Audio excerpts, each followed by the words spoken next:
প্রিয় প্রণয়িনী সিজন 2 জান্নাত নুসরাত পর্ব সংখ্যা 62। বিবাহ সম্পূর্ণ হলো। ইসলাম শরীয়ত মতে আজ থেকে আপনারা স্বামী স্ত্রী।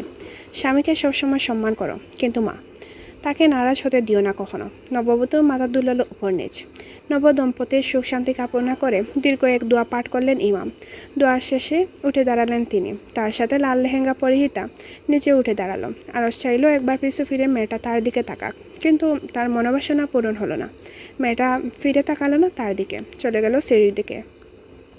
হাঁটার তালে তার মাথা হতে চড়ে পড়ল জর্জেটের দুপাট্টাখানা, লুটিয়ে পড়ল সিঁড়ির কাছে।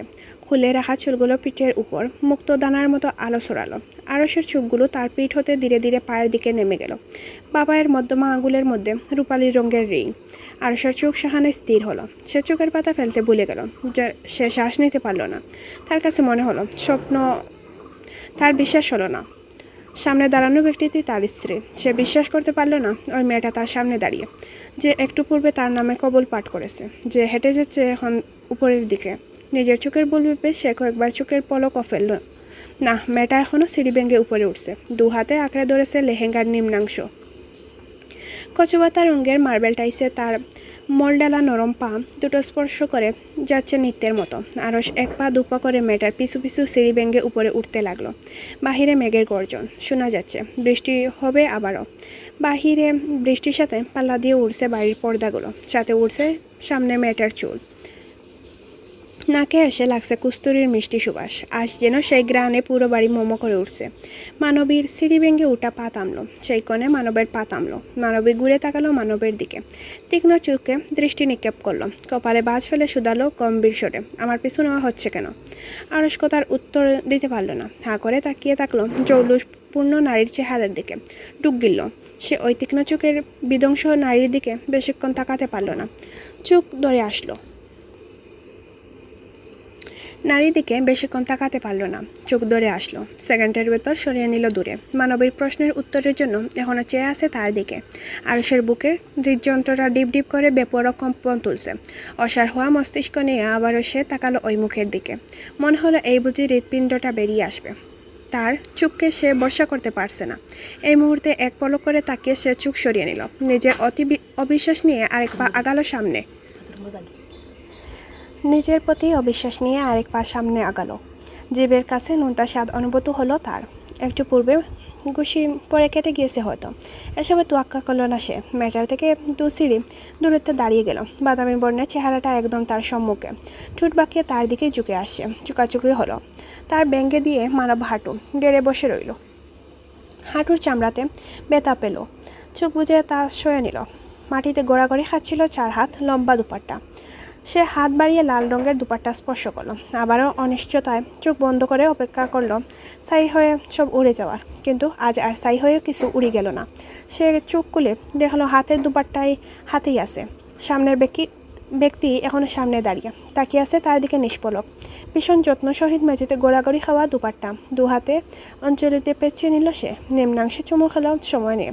সামনে দাঁড়ানো নববধূ অবাক হলো এত ভীষণ অপ্রত্যাশিত ঘটনায়। মুখটা হতবিহ্বল রূপ ধারণ করেছে। তা তার চোখের দৃষ্টিপাত দেখেই বোঝা যায়। সে তাকিয়ে রয় নিমেষে মানবের মুখের দিকে। লোকটা দুপাট্টার নিজের অদর থেকে নামিয়ে বুকের কাছে চেপে ধরেছে। দৈর্ঘ্য লম্বার দুপাট্টায় দেখে গেল পাহাড় সমান উচ্চতার লোকটার চেহারা। আরস বসে রইল অনেকক্ষণ, নীরব নিশ্চুপ চুপচাপ। সে নীরবতা কেউ ভাঙল না। সবাই শ্বাস আটকে দাঁড়িয়ে রইল। ঘড়ি কাটার টিকটিক শব্দ ছাড়া আর একটা শব্দ শোনা গেল না। আরস নুসরাতের সামনে মাথা ঝুঁকিয়ে রেখে একটু পরই দ্বিতীয়বারের ন্যায় হু হু করে কেঁদে উঠল। এক হাতে দুপাট্টা শক্ত করে নিজের সাথে চেপে ধরে পকেটে হাত রাখল। সামনে দাঁড়ানো মেয়েটা চুপচাপ দেখলো লোকটার কাণ্ড। ধৈর্য নিয়ে পরীক্ষণ করলো সব কিছু। কী করছে লোকটা, কী করবে সেসব বিষয়ে উদ্বেগ জন্মালেও তা চাপা দিল মনের ভেতর। চুপচাপ দাঁড়িয়ে থেকে মনোনিবেশ করলো তার সামনে হাঁটু গেড়ে বসা লোকটা নিজের পকেট হাতে মানিব্যাগ বের করলো। কাপা হাতে লোকটা নোট বের করতে গিয়ে তা জোরে পড়ে গেল হাত থেকে। তরতর করে কাঁপতে থাকা মির্গি রুগীর ন্যায় সাদা হাতগুলোর দিকে মেয়েটা তাকিয়ে রইল এক দৃষ্টিতে। লোকটা পড়ে যাওয়া টাকাগুলো আবার সিঁড়ি থেকে কুড়িয়ে নিল। সে জানে এবার কি হবে। টাকাগুলো তার পাশে ফেলা হবে। তার নজর কাটবে এই লোক। তাই হলো। টাকাগুলো আরস মেয়েটার পুরো মাথা থেকে পা পর্যন্ত ঘুরিয়ে নজর কাটালো। হাতের মুঠো তখনও দুপাট্টা ধরে রাখা তার, যেন ছেড়ে দিলেই উড়ে যাবে মেয়েটা। মানব এবার সোনালি রঙের কাজ করা লেহেঙ্গায় জড়ানো মেয়েটার মুখোমুখি হলো। মেয়েটা ব্রুকুটি করে চেয়ে আছে তার দিকেই। পরবর্তী কাজটা কী হবে বুঝতে পারছে না ঠিক। মানব নিজের মুখ মেয়েটার মুখের একদম সংস্পর্শে নিয়ে গেল, পুরো পরিবারের সামনে দাঁড়িয়ে নির্লজ্জের মতো। আরও সেলা তার নববধূকে চুমু খেল, আর তাহা নিচে দাঁড়িয়ে হাঁ করে দেখলো পুরো পরিবার। তখনও সবাই শ্বাস আটকে, পিনপিন নীরবতা। শ্বাস ফেলার শব্দের জন্য বিকট রূপ ধারণ করবে। আরও মুখোমুখি দাঁড়িয়ে খুঁটিয়ে খুঁটিয়ে মেয়েলি চেহারাটা দেখলো। কপাল গাড়ের একপাশে পড়ে গেছে, দাগ পড়েছে। হাত বাড়িয়ে আলগুছে শুয়ে দিল পুরা অংশ। মেয়েটা কপাল বাজ করলো। আরস পড়ুয়া করলো না তার মুখের ভাবগতি। এক হাতে মাথার পেছন আঁকড়ে ধরে টেনে নিয়ে নিজের কাছে। নিজেদের মধ্যে ইঞ্চি পরিমাণ জায়গা ফাঁকা রাখলো না সে। শক্ত করে চেপে ধরে রাখলো নিজের সাথে, যেন ছেড়ে দিলে সে হারিয়ে যাবে। কাঁধে মুখ গুজে স্বস্তির নিঃশ্বাস ফেললো মানব। নাক টেনে কস্তুরী সুগন্ধি টেনে নিল নিজের হৃদয়ের ভেতর। গা হতে বের হওয়া তাপ শিথিল হয়ে আসলো কয়েক মিনিটের মধ্যেই। মুখ বার হয়ে আসা অনুভূতি নিমেষেই উদাও হয়ে গেল। মানবী উপলব্ধি করলো বর ছেড়ে দিচ্ছে লোকটা তার উপর। সে বার সামলাতে না পেরে দুপা পিছিয়ে যেতে নিলে আরস কোমর টেনে জড়িয়ে ধরল নিজের সাথে তাকে, একদম আষ্টেপৃষ্টে শক্ত করে। চোখ চেপে ধরল গায়ের খালি অংশে। মানবীর মনে হলো তার কাঁধ ভিজে যাচ্ছে একটু একটু করে। আরস তাকে এক মুহূর্তের জন্য ছাড়ল না, এক মুহূর্তের জন্য নিজের আশপাশ হতে সরতে দিল না। কারণ লাল লেহেঙ্গা পরিহিত সিঁড়িতে দাঁড়ানো নববধূ আর কেউ ছিল না। সে সৈয়দ বাড়ির বউ, সৈয়দ নাসির উদ্দিনের উরুনচন্ডী কন্যা, আরস সেলারের নববিবাহিত স্ত্রী সৈয়দা নুসরাত নাসির, যাকে সেদিন আরসের কাছে মনে হয়েছিল হৃদয় থমকে দেওয়ার মতো সুন্দরী। তার থেকে বেশি সুন্দরী নারী এই পৃথিবীর বুকে আরস সেলাল আর দ্বিতীয় কাউকে দেখেনি। সোফার উপর পাশাপাশি বসা আরস নুসরাত এক হাত দিয়ে শক্ত করে তার হাত চেপে ধরে রেখেছে নিজের সাথে। নুসরাত দু একবার ছাড়ানোর চেষ্টা করেছিল, তার ফলস্বরূপ আরও শক্ত হয়েছে। ইরহাম আর সৌরভীর টেবিলের সামনে দাঁড়িয়ে একে অন্যের সাথে নাক ফুলাফুলি করছে। সৌরভীর আগেশ্বর বেশি এলো। আমাদের এভাবে অনুষ্ঠান কবে হবে? ইরহাম ব্রু উঁচিয়ে ছেলেটা টুট নাড়িয়ে শুধালো, কেন? তোমার কি ইচ্ছে নেই আমাকে বধূ সাজিয়ে দেখার? ইরহাম উত্তর দিল না। সৌরভী দু হাতে তার বাহু চেপে ধরে ঝুলে পড়ল। বলল, রাখবে না আমার কথা? বলো রাখবে না ইরহাম? আমার তো শখ আছে, আহ্লাদ আছে, তাই না? ইরহাম শান্ত চোখ ঘুরিয়ে তাকালো ঝুলন্ত মেয়েটার দিকে। নুসরাতের দীর্ঘ দুপাট্টা রাখা ছিল সোফার উপর। সৌরভীকে নিজের বাহুতে ঝুলিয়ে রেখে সেদিকে গেল। সোফার উপর থেকে লম্বা দৈর্ঘ্যের দুপাট্টা তুলে সৌরভীকে পরিয়ে দিল। বলল, নাও, তুমি বধূ হয়ে গেছো, আজ পাবো আমাদের বিয়ে হয়েছে। সৌরভী পুরো কুচকালো। ঘুমটার নিচ থেকে মুখ বের করতে করতে বলল, এটা কোনো কথা হলো? এভাবে না। ইরহাম আবারও তার মুখ ডেকে দিল। চোখ পাখি বলল, গরিবদের বিয়ে এভাবেই হয় সৌরভী। আমি বড় লোক না সবার মতো, তাই আমাদের বিয়ে এইভাবেই হবে। সৌরভী ঘুমটার নিচে দাঁত কেলিয়ে মুখ লুকালো। বলল, আচ্ছা ঠিক আছে, আমি যেহেতু ভদ্র বউ তাই এভাবেই মেনে নিচ্ছি। ঘুমটা তুলবে কিন্তু তুমি। হ্যাঁ, আমি যখন জিজ্ঞেস করব কার বউ লাগছে তখন বলবে আমার বউ। ইরহাম মাথা দুলালো। সে বুঝতে পেরেছে সৌরভীর কথা। মেয়েটা ঘুমটা টেনে দিতেই ইরহাম সময় নিয়ে তুলল। তোলার পর দেখলো সৌরভী মিটমিট করে হাসছে তার দিকেই তাকিয়ে। গালটা হাসি তুলে ফেলে ফুপে উঠছে। ইরহাম বুকের একপাশে চেপে ধরতে সৌরভী জিজ্ঞেস করলো, কার বউ লাগছে? ইরহাম বুকের একপাশে চেপে ধরে রেখে সৌরভীর কথার উত্তর দিল, আমার বউ, সৈয়দ বাড়ির সেজ ছেলের বউ। নুসরাত তাদের দুজনের ডং পেছনে বসে দেখল। ঘণ্টাখানেক কাটার পর একসময় উঠে দাঁড়ানো তাদিক বুঝতে পারলো। বসতে বসতে কোমর ব্যথা করছে তার। তখনও আরস তার হাত চেপে ধরে রেখেছে নিজের সাথে। নুসরাত নিজের হাত ছাড়ানোর চেষ্টা করলো। বলল, হাত ছাড়ুন। আরস হাত ছাড়লো না, ধরে রাখলো আগের মতোই। নুসরাত আরও দু একবার চেষ্টা করলো হাত ছাড়ানোর, সম্ভব হয়ে উঠল না। গাড় বাঁকিয়ে তাকাতেই দেখলো সোফায় গা আলিয়ে বসে আছে আরস, চোখ দুটো বন্ধ। নুসরাত জড়তা নিয়ে হাত বাড়ালো ধাক্কা দেওয়ার জন্য, আবারও তা গুটিয়ে নিল। নিশ্চিন্ত মুখটার দিকে নিষ্পলক তাকিয়ে রইল অনেকক্ষণ। নাকের ডোকায় ছোটোখাটো একটা তিল তার। নজর কালো, পুরো মুখের উপর অন্বেষণ করলো তার চোখ। আস্তে ধীরে তার নয়ন যুগল নেমে এলো গলার কাছে। খুব ধীরে ধীরে অ্যাডাম স্যাপলটা নড়াচড়া করছে। পুরুষালী কণ্ঠদেশের পাশে গাঢ় কালো একটা তিল। নুসরাত সেদিকে তাকিয়ে রইল অনেকক্ষণ। চোখ দুটো ঘুরতে ঘুরতে নিজের হাতের কাছে স্থির হলো। এখনও শক্ত করে চেপে ধরে রেখেছে নিজের সাথে। নুসরাত তাকিয়ে থাকতে থাকতে এক সময় কিছু কথা নাড়া দিল তার ভেতর। আরশ তাকে দেখার পর আর একটা শব্দ উচ্চারণ করেনি। নুসরাত যা যা জিজ্ঞেস করেছে তার উত্তর দিয়েছিল, তাও খুব ঠান্ডা স্বরে। সে শুধিয়েছিল, জানতে চাইবে না এতদিন কোথায় ছিলাম, কী করেছি, কেন কাউকে কিছু জানাইনি। আরশ এই প্রশ্ন করায় আর দীর্ঘ সময় তার দিকে তাকিয়েছিল। শিথিল চোখ দুটো বরফের মতো ঠান্ডা, গলার আওয়াজ একদম নিচু, যেন সামান্য উঁচু করে কথা বললে নুসরাত শুনতে কষ্ট হবে। না না শুনে ভ্রু কুঁচকালো নুসরাত। জিজ্ঞেস করলো কেন। আরও সে কথার উত্তরে তার মুখের দিকে তাকিয়ে থাকলো। কণ্ঠদেশে ওঠানামা বাড়ল সময়ের সাথে। নুসরাত দেখলো সেসব তবুও অপেক্ষা করলো উত্তরের জন্য। প্রয়োজন বোধ মনে করছি না। আরও কিছু বলতে নিবে মেয়েটা আরশ তার কথা কেটে দিয়ে সোফায় গা এলিয়ে শুয়ে পড়লো। শ্বাস ফেললো, যাকে স্বস্তির নিঃশ্বাস বলে। বলল, তুমি যেমন আমার কাছে জানতে চাওনি অনিকাকে আমি কেন বিয়ে করছিলাম আর তার কারণ, তেমন করে আমিও জানতে চাইব না তুমি কোথায় ছিলে, কী করেছিলে, কেন কিছু বলোনি। এসবের কারণ আমি জানতে চাই না। এই মুহূর্তে তুমি আমার সামনে বসে আছো আমার স্ত্রী হিসাবে, এটাই আমার জন্য অনেক। আমি যখন কবুল বলে তোমাকে নিজে করেছি তখন আমি তোমার অতীত, বর্তমান, ভবিষ্যৎ, তোমার স্বভাব, তোমার নিজস্বতা, তোমার আচরণ, রাগ, ক্রোধ সব কবুল করেছি। তুমি আগে কী করেছো, কী করনি তা আমি জানতে চাই না। আমি শুধু জানবো আমার স্ত্রী হিসাবে তুমি কী করছো, কী করনি। আমি এইসবের কৈফিয়ত চাইব। আমার এর থেকে বেশি কোনো কিছু জানা বা বোঝার ইচ্ছে নেই।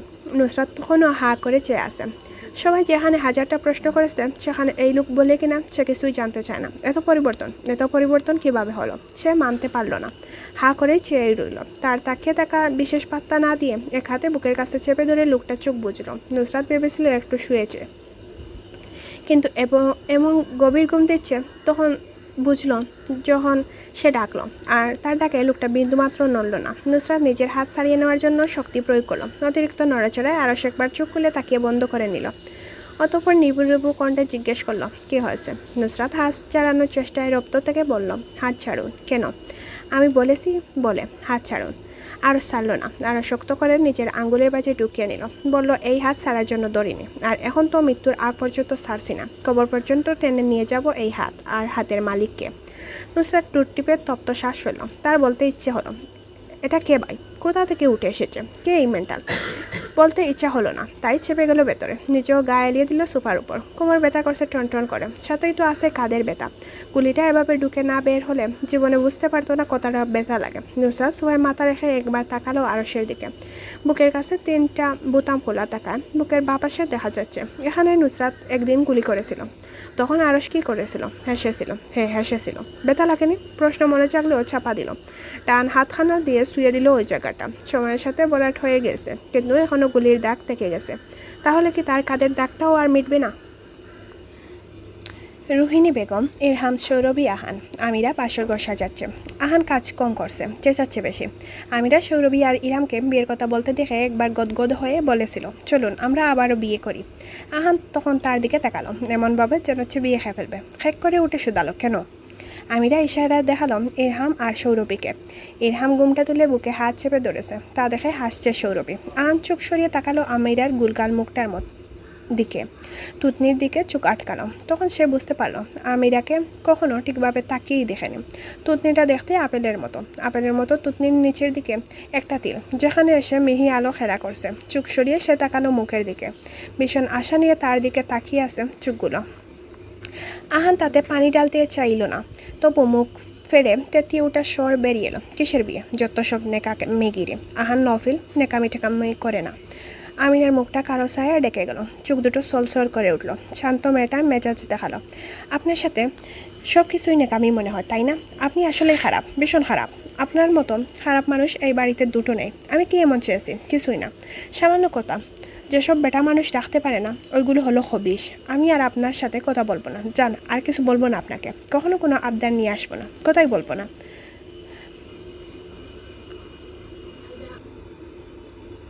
আহান আমিরার কালো হয়ে আসা চেহারা আর সলসলে চোখের দিকে তাকিয়ে রইল যতক্ষণ। চোখটা তার দিকেই তাকিয়েছিল। অতপর লম্বা চুল জারা মেরে চলে গেল। আহান চোখ বড় বড় করলো। কত বড় সাহস এই পিচ্চি মেয়ের, তাকে চুল জারা মারে। এক হাতে ধরে ডিল মারলে আর খুঁজে পাওয়া যাবে কিনা সন্দেহ, আর তাকে তেজ দেখায়। যেখানে রাগ করার কথা আহানের, সেখানে এই মেয়ে রাগ করে বসে আছে। যেখানে রাগ করার কথা আহানের, সেখানে এই মেয়ে রাগ করে বসে আছে। আহান রাগ ভাঙাতে যাবে না, যা ইচ্ছে করুক বললেও আহানের চোখের সামনে কান্না মাখা চোখ দুটো বেসে রইল। কোনো কাজ করতে গেলে এই চোখ দুটো এসে উদয় হলো মস্তিষ্কে। এজন্য সে চেঁচালে অনেক সময়, মাথায় বরফ দিল, পানি দিল, কোনো কিছুতেই কিছু হলো না। আমিরার সাথে আগবাড়ি কথা বলার জন্য গেলেও রাস্তায় আটকে দাঁড়িয়ে রইল, তবুও মুখ দিয়ে টু শব্দ বের করতে পারল না। আমিরা তার দিকে মুখ ফিরিয়ে তাকালো না, আলগোছে পাশ কাটিয়ে চলে গেল। আহান আয়নার সামনে দাঁড়ালো চুল আঁচড়ানোর জন্য। আয়নার মধ্যে দেখে নেকা মেয়েটাকে, মাথা চাড়া দিয়ে আবারও তাকালো। এখন দেখলো বেডের মধ্যে বসে তার দিকেই তাকিয়ে আছে, দাঁত চেপে হিস হিস উঠল। বিড়লার মেয়েটাকে মাথা তুলে আসার মারবে সে, যত সব বললেও আমিরা তার মস্তিষ্ক থেকে বের হলো না। ভাইরাসের মতো মস্তিষ্ক মন সব জায়গায় চেপে বসে রইল। সন্ধ্যা শেষ মুহূর্ত, বৃষ্টি হচ্ছিল এতক্ষণ, এখন শুধু বাতাস বইছে। বাসর ঘর সাজানো শুরু করেছেন নিজের দুকে রুহিনী বেগম। তার হাতে হাতে কাজ এগিয়ে দিচ্ছে অনিকা। আমিরা শাশুড়ির শাড়ির আঁচল ধরে ঘুরছে। আহান কয়েকবার গাড় বাগিয়ে তাকালো। মেয়েটা তার মাকে কি যেন পট্টি পড়াচ্ছে। চোখে চোখ পড়তেই আহানের চোখের ইশারায় তার মায়ের থেকে দূর যেতে বোঝালো। আমিরা যেন পাত্তাই দিল না, আরও শাশুড়ির গা ঘেঁষে গেল। রুহিনী বেগম গা ঘেঁষা খুব একটা পছন্দ করেন না। আন গেছলেই টাস টাস করে কিল বসান। মনে মনে সে খুশি হলো, একদমও খাবে বলে। কিন্তু তাকে অষ্টম আশ্চর্য করে দিয়ে তার মা বিটলা মেয়েটার গালের চেপে ধরে চুমু খেলেন। আহানের চোখ দুটো বোঝা গেল ওকে কুটোর ফেরে বেরিয়ে যাবে। গোল গোল চোখে মায়ের কাণ্ড দেখলো। কই, তাকে তো এমন আদর করে না, কখনো চুমু খায়নি। এই মেয়েকে খাচ্ছে কেন? হিংসে জ্বলে পড়ে সাই হলো ছেলেটা। আমিরা তার তীক্ষ্ণ হিংসে জ্বলে যাওয়া চেহারা দেখে শাশুড়ির গালে টপাটপ দুটো চুমু খেল। রুহিনী বেগমের রূপের প্রশংসায় পঞ্চমুখ হলো। ভদ্রমহিলা খুশিতে গদগদ হলেন। ছেলের বউটাকে কাছে টেনে আরও আদর করে দিলেন। আর তা দূরে দাঁড়ানো আহান দেখলো হিংসাত্মক মনোভাবে। অনিকা কাজ এগিয়ে দিয়ে বসলো কাউচে, হাঁপিয়ে উঠেছে, চোখের দৃষ্টি শূন্য। রুহিনী বেগম আজ ইরহাম সৌরভীর কাছে গছিয়ে দিয়ে বসলেন নিজেও আরেকটা কাউচ টেনে। অনিকার চেহারা বিমর্ষ টেকলো তার নিকট। নাজুক মুখটার দিকে তাকিয়ে থাকলেন সময় নিয়ে। হাত বাড়িয়ে অনিকার হাত নিজের হাতের মুঠোয় চেপে ধরলেন। অনিকা তাকালো তার দিকে একটু অবাকতা নিয়ে। তার দাঁড় দাঁড়লেন না ভদ্রমহিলা। মিষ্টি হাসি উপহার দিয়ে বললেন, মন খারাপ? অনিকা দুপাশে মাথা না দুলালো। রুহিনী বেগম বুঝলেন মিথ্যা বলছে মেয়েটা, তাই আরও শক্ত করে নিজের মুঠোয় চেপে ধরলেন হাতটা। বর্ষা যেন দিলেন তাকে। শ্বাস ফেললেন, সময় নিয়ে বলতে শুরু করলেন, নিয়তি বিশ্বাস করো তো অনিকা? অনিকা বিশ্বাস করে, তাই মাথা দুলালো। অবাস থেকে কথা বেশি এলো, তোমার নিয়তিতে যে নেই, আজ চেষ্টা করলেও সে তোমার হবে না। যেভাবেই হোক, বিয়ে 1 সেকেন্ড আগেই কোনো না কোনোভাবে সে তোমার হাত ছেড়ে হবেই। তাই মন খারাপ করতে নেই এসব বিষয়ে।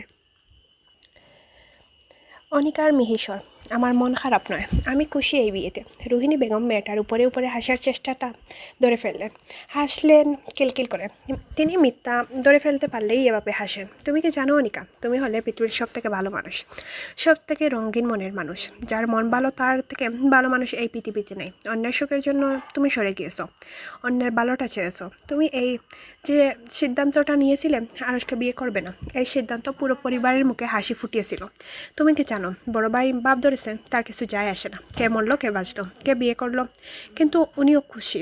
মুখের বাপ গতি ভালো করে লক্ষ্য করলে দেখবে উনার টুটে হাসি লেগে আছে। ভাবতে পারো তুমি একজন অসাধারণ মেয়ে যে পুরো একটা পরিবারের মুখে হাসি ফুটিয়েছে। আমি তো কখনো এই কাজ করতে পারিনি। You are a truly mind blowing and wonderful girl. এতক্ষণ চুপচাপ কথা শুনলো অনিকা। এবার জিজ্ঞেস করলো, আমাদের মধ্যে পার্থক্য কি আন্টি? আরশ আমাকে পছন্দ না করে নুসরাতকে কেন করলো? রুহিনী বেগম হাসলেন, বললেন, তোমাদের মধ্যে পার্থক্য কি আমি জানি না। আমি তোমাকে খুব ভালো করে জানি না। আমি শুধু খুব ভালো করে জানি আমার বাসুরের ছোটো মেয়েটাকে। সে মুখে মিষ্টি কথা রেখে ভেতরে তোমার জন্য তিক্ততা গড়তে পারবে না। যার মুখ দিয়ে বের হবে আর মনে আরেক চেপে রাখবে। সে মুখে যা বলে মনেও তাই। যাকে সে পছন্দ করে না সরাসরি বলে দেবে, আমি তোমাকে পছন্দ করি না, গদগদ করবে না।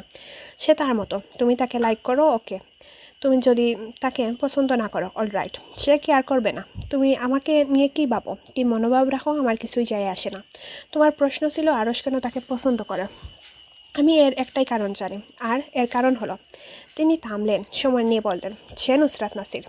আর তাকে পছন্দ করতে এই কারণটাই হলো সবথেকে বড়। তুমি মানে বা না মানো, নুসরাতের মধ্যে একটা আকর্ষণ কাজ করে। সে উল্টোপাল্টা কথা বললেও, কেউ না শোনার বান করে থাকলেও তা শুনতে বাধ্য। তার একটা অভ্যাস বলে, উল্টোপাল্টা কথা বলতে হাসতে হাসতে, আর সেই হাসির মধ্যে দুনিয়ার সব থেকে বড় বড় সত্য বলে ফেলবে অনায়াসে। তোমার ভালো লাগুক আর না লাগুক, তার কিছু যায় আসে না। পেটে খুব কম কথা সে চেপে রাখে অন্যের ব্যাপারে, কিন্তু নিজের ব্যাপারে টু শব্দ করবে না। তার অপছন্দনীয় কোনো কাজ তুমি করলে চোখ উল্টিয়ে দেখবে অনেকক্ষণ, তারপর না দেখার মতো করে চলে যাবে। ওর কথা বলতে গেলে সারা বছর চলে যাবে। এখন রাখি, এখন এক পাশে তোমাকে বলি কিছু। অনিকা মাথা দোলালো, মনোযোগ দিয়ে শুনছিল সে রুহিণী বেগমের কথা।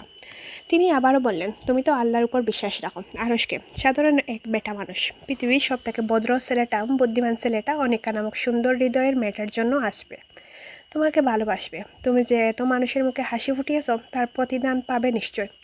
আল্লাহ যেহেতু এই বিয়ে উসিলায় তোমাকে বানিয়েছেন, এর প্রতিদান তুমি নিশ্চয়ই পাবে। মন খারাপ করতে নেই মেয়ে, এবার একটু দিল খুলে হাসো। কত ঘন্টা হয়ে গিয়েছে, হাসতে দেখি না তোমাকে। মাহাদিকে দেখাচ্ছ, তোমার চিন্তা চেহারাটা কেমন করে দেখাচ্ছে। এত কষ্ট পেও না, বুঝতে পারছো? রোহিণী বেগম আরও কিছু বলতেন, কিন্তু তার ডাক পড়ে যাওয়ায় তিনি ছুটলেন নিচে। নাজমিন বেগম ডাকছেন, কি একটা দেখাবেন বলে। তিনি যাওয়ার পর দেখা গেল অনিকা আলগোছে উঠে দাঁড়িয়েছে, বের হচ্ছে রুম থেকে। ইরহাম সৌরভী আহান ফিসফিস করছেন কিছু একটা নিয়ে, কোনো কাণ্ড ঘটাবে মনে হয়। সে আর দেন দিল না, নেমে গেল সিঁড়ি বেয়ে। নাসির সাহেবকে দেখলো বড় মেয়ের সাথে কথা বলছেন। দুজনে হেসে গড়াগড়ি খাচ্ছে টেবিলের উপর। সদর দরজা দিয়ে যেতে যেতে তার পা থামলো। কাকে যেন দেখছে ওখানে। সময় নিয়ে আস্তে ধীরে সোফার পানে তাকালো। সোফার দিকে তাকাতেই অক্ষিগত হলো স্বামী স্ত্রী দুজনকে। নুসরাতের মাথা রাখা পুরুষালীর বুকের মধ্যে এক হাতে আড়স ধরে রেখেছে শীর্ণ লম্বা লম্বা হাতটা, অন্য হাত দিয়ে তার বাহু আঁকড়ে ধরে রেখেছে নিজের সাথে। মেয়েলি শীর্ণ হাতের নখগুলো দেবে আছে পুরুষালী হাতের চামড়ায়। আরশের মাথাটা সুপায় রাখা। অনিকা একবার ঘড়ির দিকে তাকালো। দুটোর দিকে দেখেছিল দম্পতিকে এসে বসতে। তার আর এখনও বসে আছে, কি নিশ্চিন্তে ঘুমাচ্ছে তারা, যেন দুনিয়ার কোনো চিন্তা নেই তাদের মধ্যে। সবচেয়ে সুখী যুগল তারা। মেয়েটার কাছে একটা বিষয় দারুণ মনে হলো। স্বামী স্ত্রী দুজনের মুখে কিছু একটা একরকম, দুজনের টুট নাক মুখ একদম কপি পেস্ট। গালে দুজনের তিল। সে হেসে ফেলল, এতটা মিল কি কাজিন বলে হয়তো। তার টুটসে গেল মিষ্টি হাসিতে। নজর লেগে যাবে ভেবে চোখ সরিয়ে নিল। চোখ নামিয়ে সদর দরজা দিয়ে বেরিয়ে গেল। যেতে যেতে গাল বেয়ে গড়িয়ে পড়ল দু এক ফোঁটা জল। সারাদিন আটকে রাখা কান্না এখন বের হচ্ছে। টুট মৃদু হাসি, চোখে পানি নিয়ে সে এগোলো রাস্তার দিয়ে। ওই বাড়ি হতে আসা আলো কংক্রিটের রাস্তায় মৃদু মন্দ দেখাচ্ছে। ল্যাম্পপোস্টগুলো বন্ধ। অনিকা হাঁটতে হাঁটতে মনে হলো কেউ একজন তার সামনে এসে দাঁড়িয়েছে। চোখ তুলে তাকাতেই চেহারাটা চেনা পরিচিত টেকলো। সরু চোখে তাকিয়ে থাকলো কিছুক্ষণ। গাল বেয়ে অজুর দ্বারায় কান্না পড়ছে। সংকোচ বা লজ্জা চোখ সরালো না সে। ঝাপসা কিন্তু স্মৃতি মনে টনক পড়ল।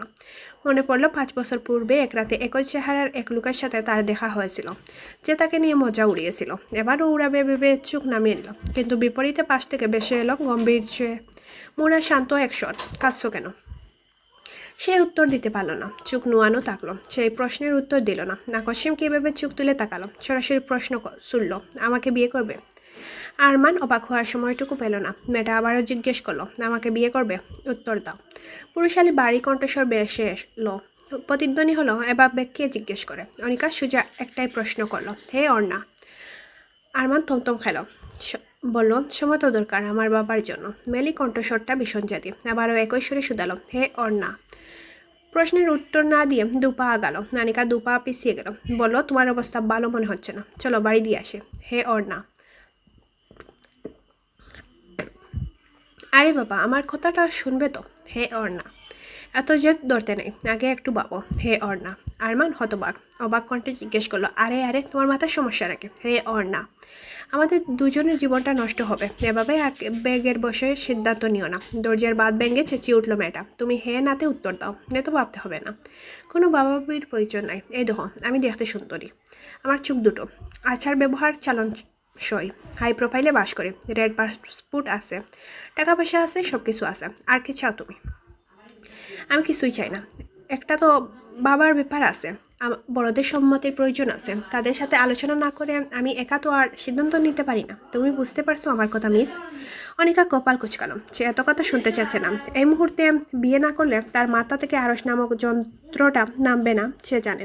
তাই কঠিন স্বরে জিজ্ঞেস করলো, শেষবারের মতো আমি জিজ্ঞেস করছি, হে নাতে উত্তর দিবে। এটাই শেষবার, এরপর শুধু অ্যাকশন নেব। বিয়ে করবে আমাকে? হে নাতে উত্তর চাই, কোনো পেঁচাল শুনতে চাই না। আরমানের মাথায় সমস্যা। মেয়েটার দিকে তাকিয়ে থাকলো নির্বাক চোখ মুখে। এক দেখা কে বিয়ের কথা জিজ্ঞেস করে, কে এমন জেদ ধরে, আল্লাহ ভালো জানে। মানসিক শান্তুলন এই মেয়েটার ঠিক নেই, নিশ্চিত আরমান জানে। যদি ডিপ্রেশন বা মানসিক রোগী হয় আর উল্টোপাল্টা কাজ করে বসে, কে দায়ভার নেবে এর? তাই হতবিহ্বল মুখ নিয়ে অনেকক্ষণ দাঁড়িয়ে থাকলো সে। সময় নিয়ে উত্তর আসলো, অনিকা অতি আকাঙ্ক্ষিত হ্যাঁ না প্রশ্নের। হ্যাঁ, আমি তোমাকে বিয়ে করব, কিন্তু একটা শর্ত। কী শর্ত?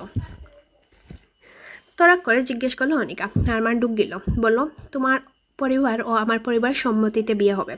কারণ যদি এই বিয়েতে অমত থাকে তাহলে আমরা আলগোসে সরে যাব এই সিদ্ধান্ত থেকে। রাজি? ব্রু উঁচিয়ে তাকালো প্রশ্নের শেষে আরমান। অনিকা এক কথায় রাজি হলো। রাজি। যদি কণ্ঠে বিড়বিড় করতে শোনা গেল, বিয়ে তো করেই আমি এই দেশ ছাড়বো, তার আগে না।